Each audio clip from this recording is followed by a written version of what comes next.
And here we go. The official welcoming. Welcome to the first and third Sunday of Insight and Metta. I'm really, really happy to see everyone here and acknowledge the generosity that you show in being here. I'm going to ring this bell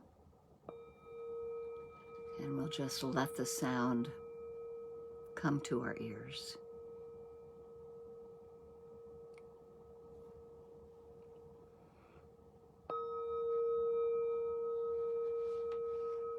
And you can sit wherever you want to sit in your room as long as you feel comfortable and can hear the sound of the bell when I call you back.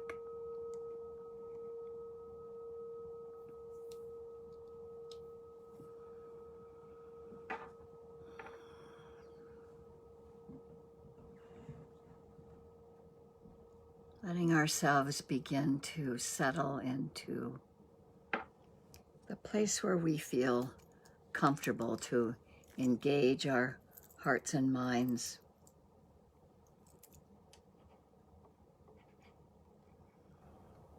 In the practice of seeing clearly, mindfulness, seeing clearly what arises, letting ourselves settle into what I like to refer to as the noble seat.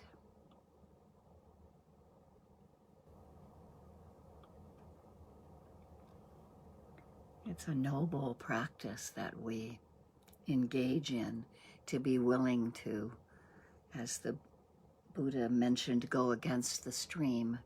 We're looking at what arises in the heart and in the mind, which can often lead us to acknowledging, noticing suffering.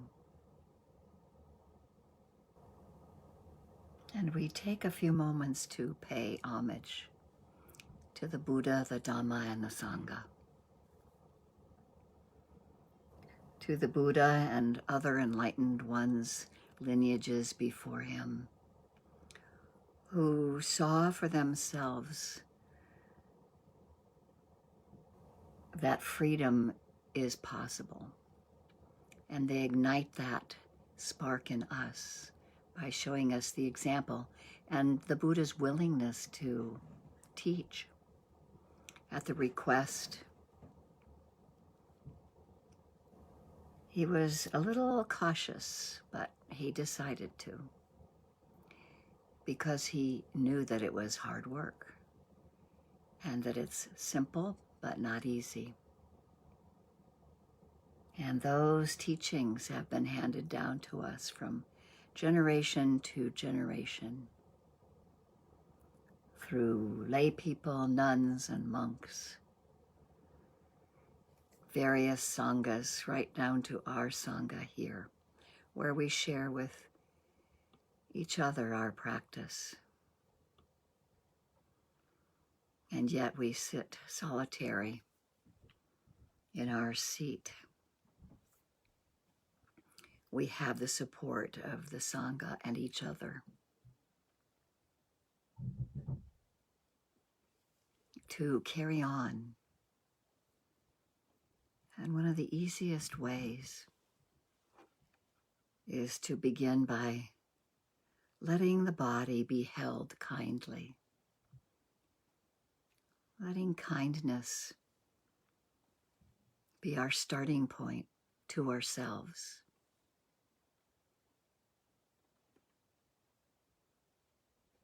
And letting ourselves relax in the position that we're in. We can sit, we can stand when tiredness comes, or we can walk as the walking practice. We can even lie down. Liberation can come in any waking state like that, sitting, walking, standing, halfway in between. It was said that Ananda, the Buddha's right-hand person, was awakened in between laying down and sitting up.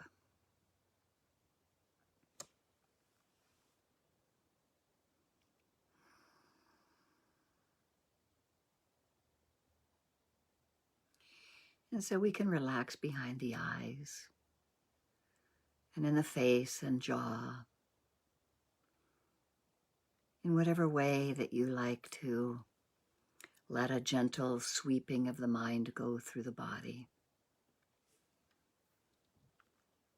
Relaxing around the tongue, throat, the jaw, the face.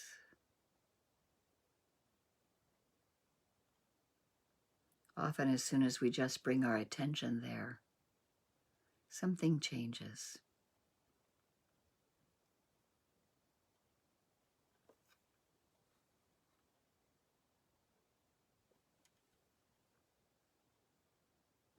We can feel our shoulders worn like a cape upon our rib cage, and let the heart and our rib cage soften the musculature around our torso down into our organs, our belly,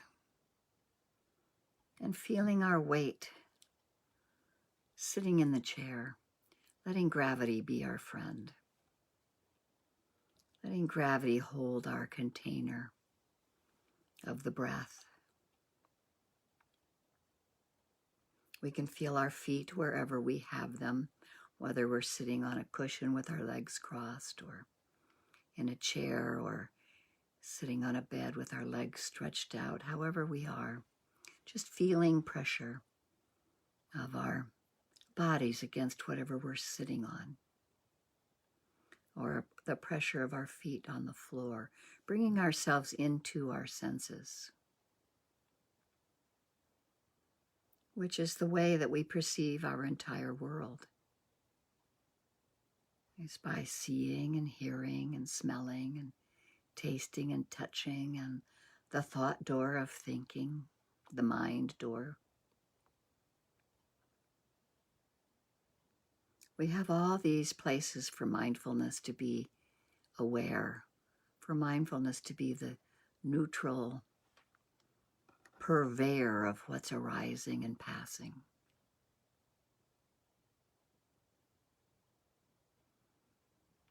And if it's helpful and you're used to it and it's your way of starting your meditation, to help build some concentration, we can pay attention to the breath at the nostrils or the belly, or maybe you feel the breath through the body, through the entire body.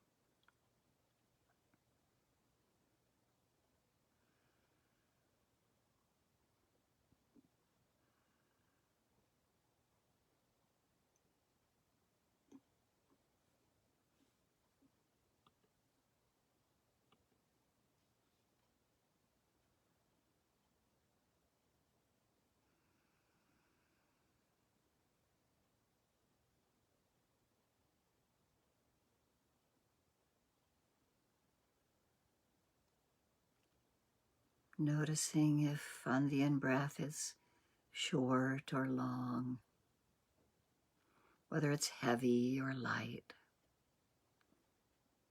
And on the exhale, the same way. Is it short or long, or heavy or light? We can notice sensations at those points of warmth or coolness, pressure or the release of pressure. We can also use a touch point of our hands touching, or our buttocks on the chair, or our feet on the floor, also as a single point, a single object of awareness.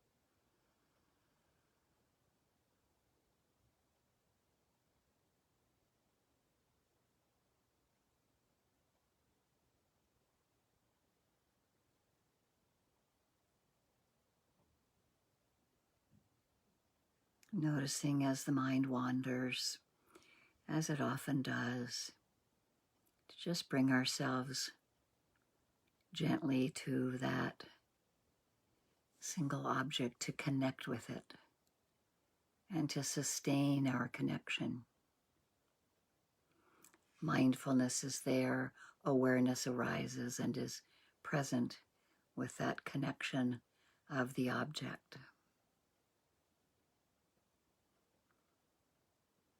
And we soon notice after a while that it lasts for a certain amount of time due to conditions, and it dissolves, passes away. The awareness passes away with it, and mindfulness notices the next object of awareness, or it returns back to that one of the breath. We can also use changing objects. It's still concentration on a single object, but it's one object at a time that can change in a larger field.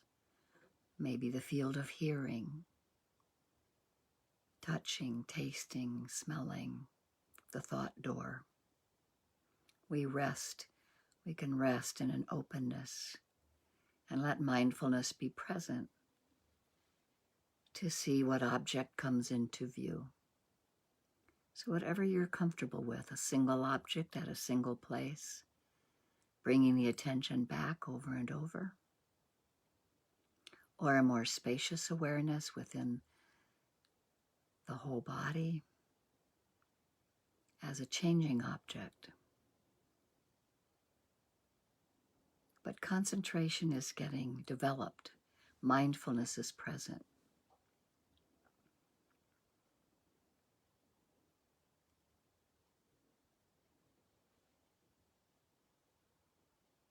And we develop the confidence or the faith as each of these objects is seen and known, and we can really see directly and clearly with mindfulness and awareness. Sometimes we can let things go very easily and just wait for the next breath and notice the space in between the breaths. Other times we may notice that we're grasping or clinging. Maybe we want that breath to be softer or slower, or maybe a thought has come into our mind that we would rather not have and tend to push it away. Mindfulness is still there. Awareness is there. And we can see clearly that we are clinging to something, grasping at something, or pushing something away, and that it causes us discomfort. And when we see that, we can let go and realize that everything has a changing nature, and we can see it directly and clearly.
We may notice as we're sitting that some of the hindrances might appear of restlessness or doubt, grasping, clinging, pushing away. And we can wake up right there at that moment, noticing what's happening. A moment of freedom comes because we're waking up to the present moment. And that is a moment of freedom. We can go on from there to see what comes into our view, or we can return to that single object of attention at the breath, or the sit point, or the objects that arise at the sense doors. In an easeful and natural manner, being gentle with ourselves, not blaming about anything, just beginning again, carrying on from where we are, with interest, with just enough energy to see those moments of mindfulness come together like a string of pearls. And the concentration gets reinforced and takes us into a deeper level of ability to feel stability in our practice. And to have wisdom arise. We can sometimes investigate whatever is arising to notice if it's a repetitive, unskillful falling back into the hindrances somewhere. And we can gently just let that fall away naturally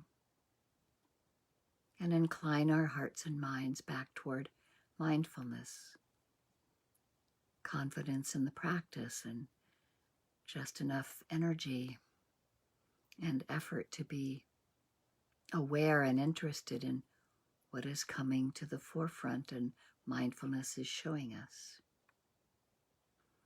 The 5 faculties. Those are a place to incline the mind toward the skillful. Just by landing again on the breath, or staying spacious and open in the body, breathing, grounded in gravity on our seat and joy in each awakening moment that we notice.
We just want to be relaxed and be aware.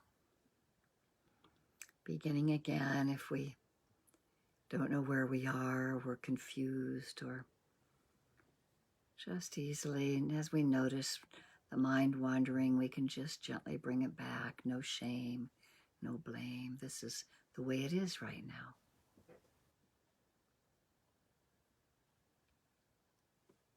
We don't have expectations of controlling the situation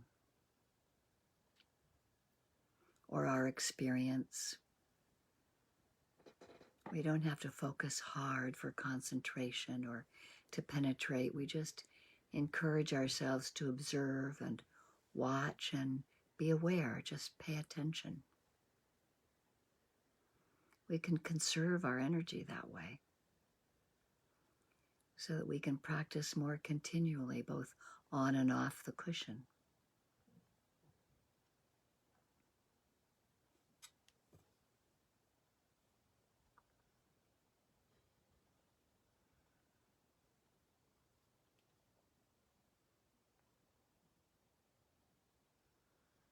We're residing in the ebb and flow of nature itself.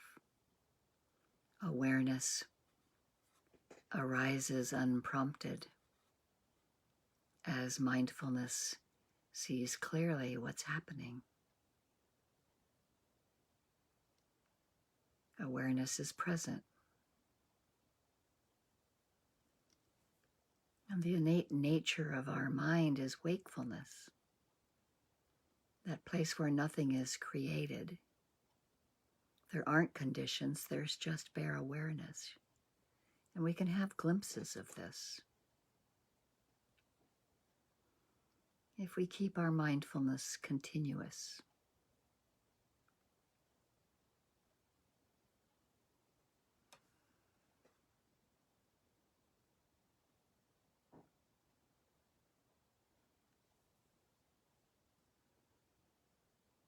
We just keep going. Sometimes we find ourselves putting quite a bit of effort into it. And other times it's not necessary. We just persevere, we keep going. We forget what we're doing and then we remember and then we keep going. And that momentum builds up. And then we can notice that awareness can kick in on its own and the flow can come in. It's a natural sort of awareness. Sometimes we see it for short periods and sometimes longer periods. We just persevere.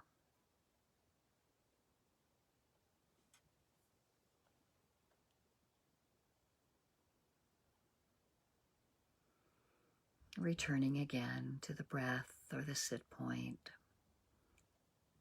or the open awareness of noticing each object that arises,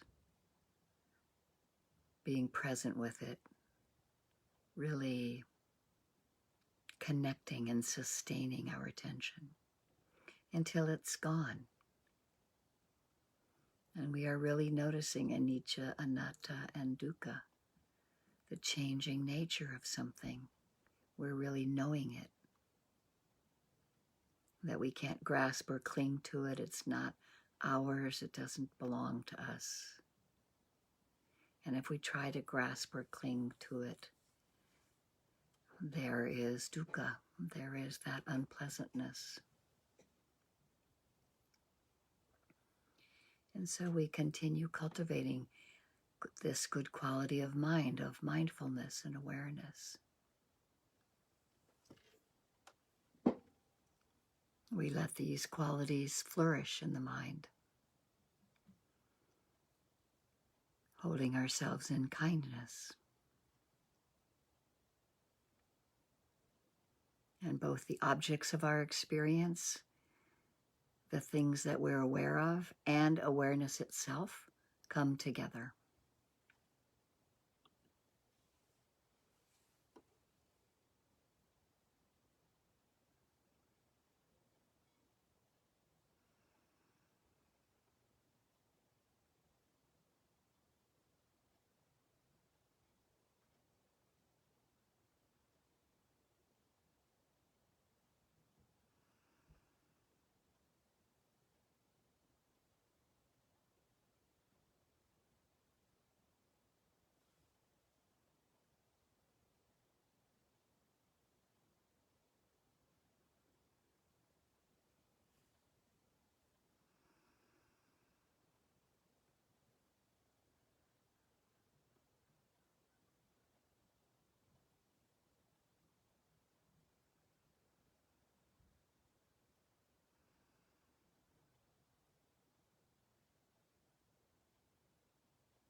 As we develop this art of concentration, we each find for ourselves the right balance of investigation, tranquility, and connecting and sustaining in concentration. And when we've established a certain stability on the breath or whatever other object of concentration we might be using, we can take another step in strengthening concentration and wisdom. And it happens naturally. There's more stability that gets developed as we continue with that single object or the changing objects. And it's out of that concentration that wisdom arises.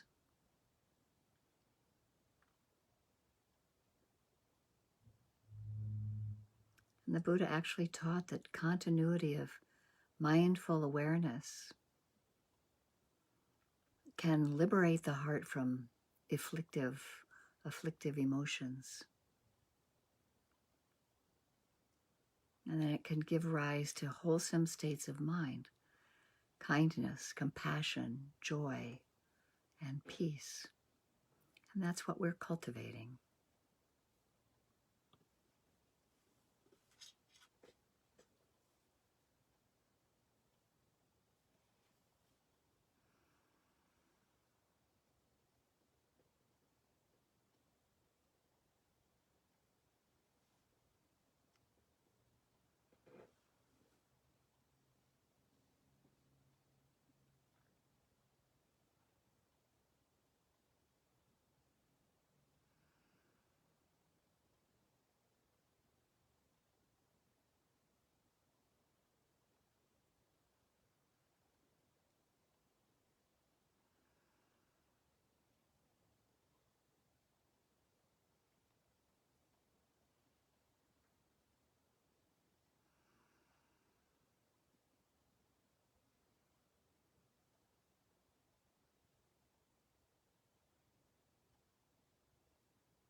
It is through this quiet, dedicated, and meditative mind that we nurture, that we can find true understanding into the difficulties that we create in our lives. And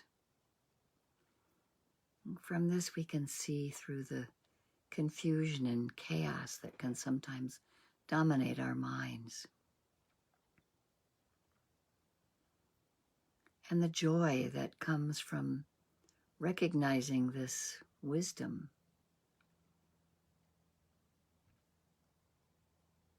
It creates interest and understanding and motivates us to see more.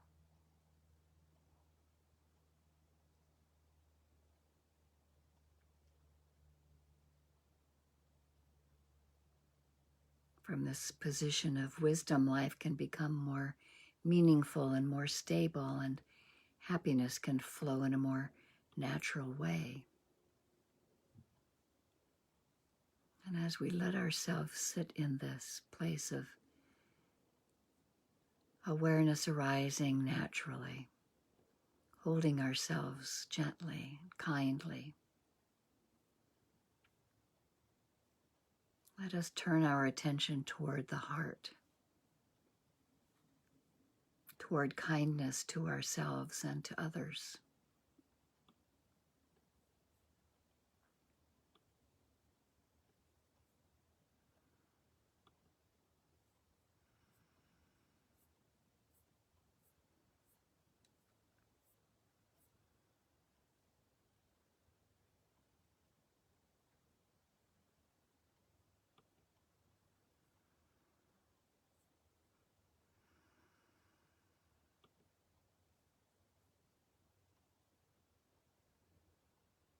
Holding ourselves kindly, gently. Maybe remembering it could be now, or it could be remembering a time recently or not so recently where we see ourselves happy and healthy in a surrounding that makes us feel good. Holding that place in our hearts.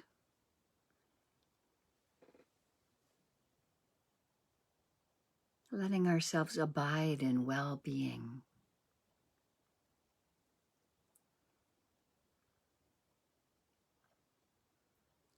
Freedom from ill will. Freedom from anxiety.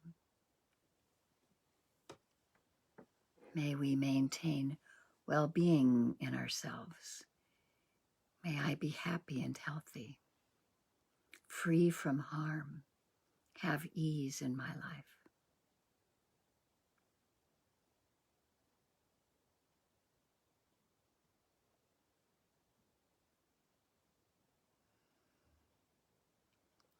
Exploring these feelings of friendliness that lie at the heart of practice with loving kindness practice.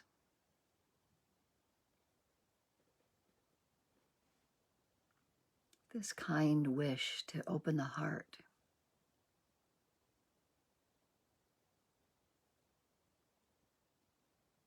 can in turn open to universal well-being. But may we hold ourselves kindly and with compassion when things are difficult.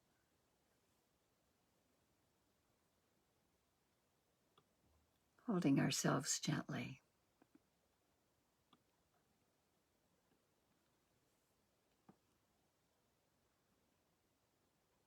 Wishing to be free from harm. Holding ourselves gently when things are difficult. Allowing equanimity to arise so as not to fall into extremes when we notice this suffering in ourselves. And we can notice moments of joy, even at this awareness of our suffering, that we can see it clearly. cultivating moments of happiness. And may this feeling of well-being expand in our hearts to include others, a friend or a benefactor. It could be an animal, a teacher, a friend. Seeing this being happy and healthy in our heart's eye.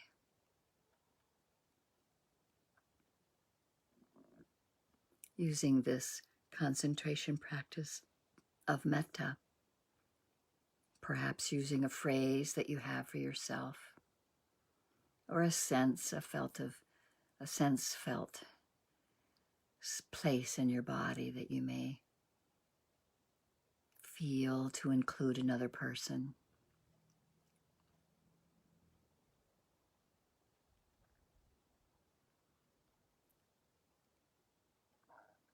Including them in kindness and well-being, having ease.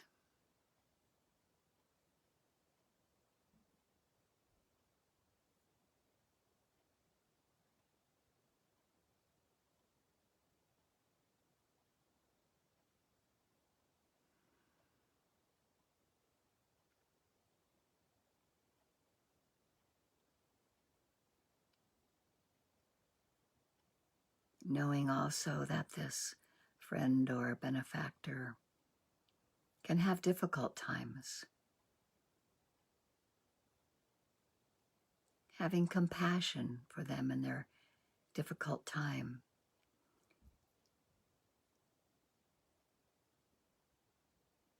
Wishing them to hold themselves with compassion when things are not always easy.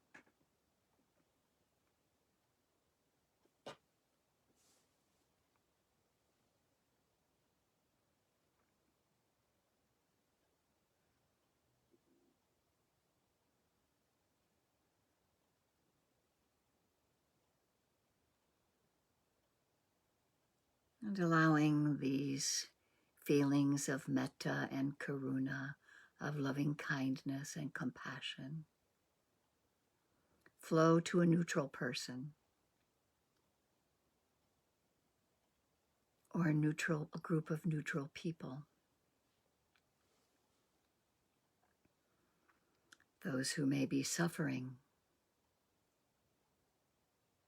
from illness or loss of their homes, or oppression and violence from others.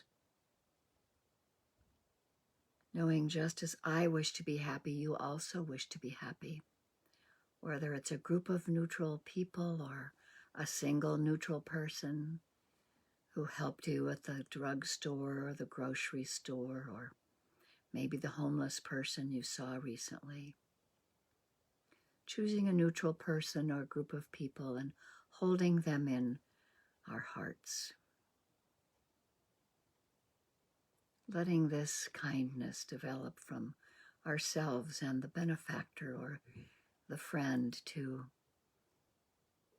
include and envelop the neutral person.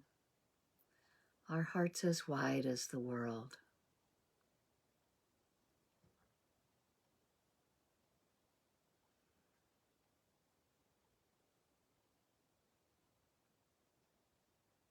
May you be free from harm.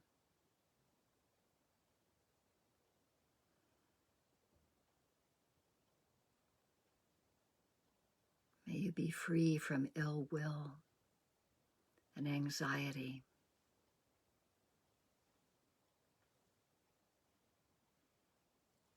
Letting this well-wishing that permeates our heart soften us and include in our kindness this neutral person or neutral group of people. Letting equanimity be there. That compassion flows naturally out of the mindfulness that's developed. And compassion is there to be present and yet not fall into pity or cruelty ourselves.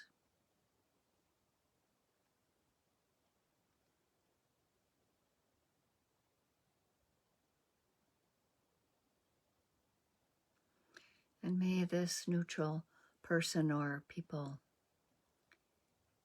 be present in moments of joy,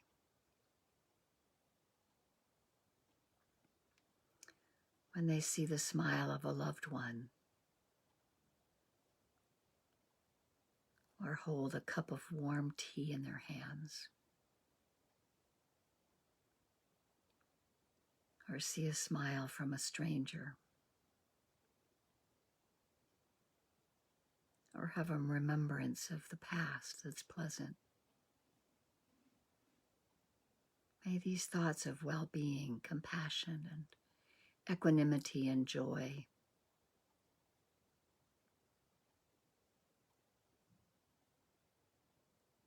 include others, a kind of universal well-being, a universal kindness to flow in all directions,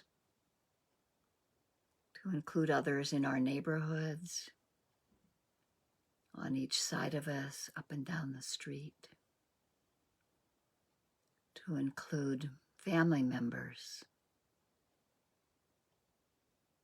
to include strangers, people we don't know, to include others who are suffering and those who are in joy.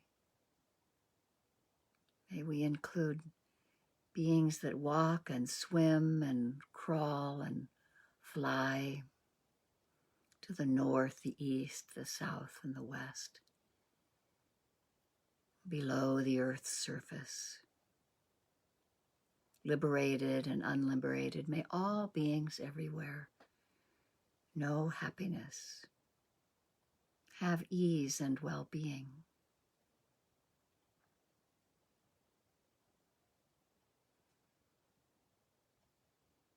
May we know our true nature. Anicca vata sankhara upadavaya domino upakitawa meruchanti te samvapasamo sukho. All conditioned things are subject to impermanence, arise and pass away, and seeing this clearly with mindfulness brings the greatest happiness, which is peace.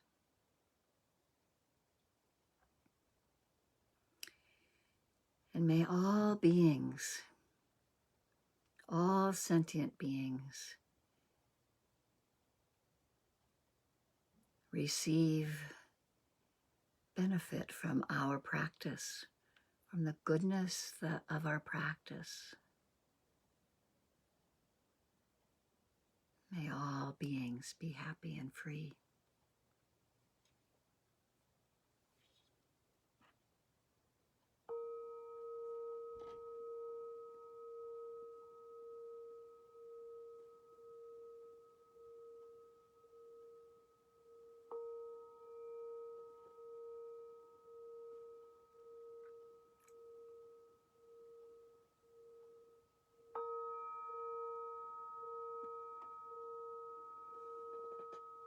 As we start to open our eyes and let light in and reach for our glasses and a drink of water, may we let kindness flow from our eyes to each other on our screen, and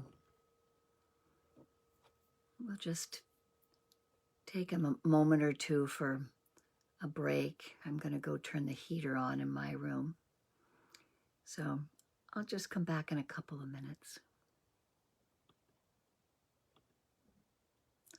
And to those of you on Facebook, I'll end this recording and I'll begin another one right away for our talk, dealing with the spring equinox, the full moon. and our practice.